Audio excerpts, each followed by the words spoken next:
Once upon a time, in a small, poverty-stricken village in Ireland, all the people of the village were excited about Christmas.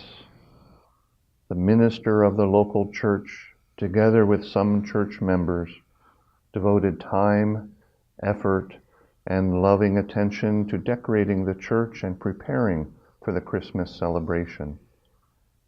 To emphasize the true meaning of Christmas and to celebrate the precious gift of the birth of Jesus in a stable in Bethlehem, they arranged a magnificent manger scene, all of which was handcrafted by local carpenters and painted by talented villagers. Christmas morning finally arrived.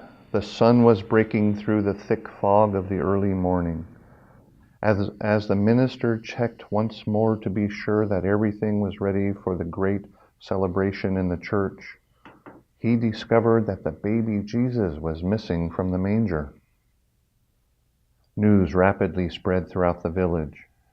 The minister and 2 other villagers went from door to door looking for the baby Jesus, but he was nowhere to be found. As they rounded the corner of a house, they came face to face with Anya, a young red-headed girl with large brown eyes and little red cheeks, glowing with a big, broad smile. She was towing a large, bright red wagon. Almost with disbelief, they saw that she had the baby Jesus tucked in a bright red blanket that matched the color of her wagon.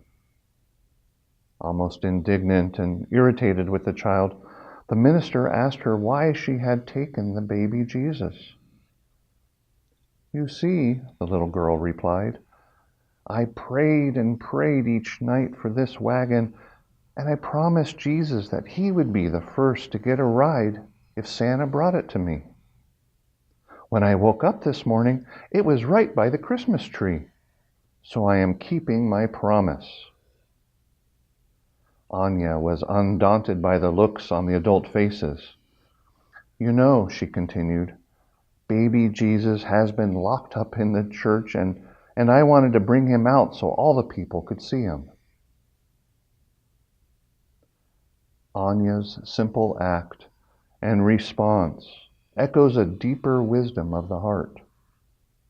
She wanted people to meet Jesus in a very real way.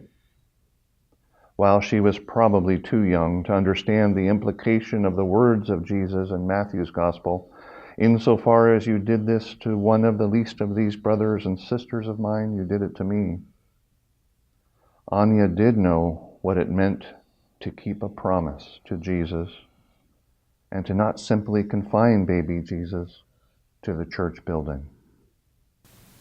as I reflect on the birth of Jesus and the innocent love of a child such as Anya, I have to ask myself, who or what is the focus of my attention this Christmas season?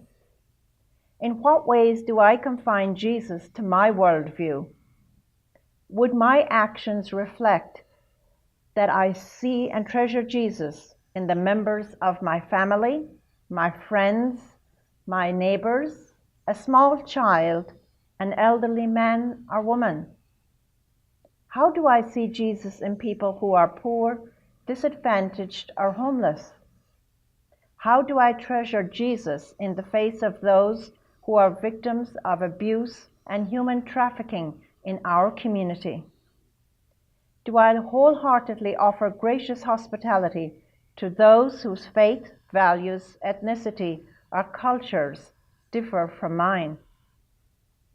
During this Christmas season, with hearts full of gratitude, please join me in reflecting on this simple story and pondering your response. May Jesus' gift of love and peace be with you this day and throughout the new year.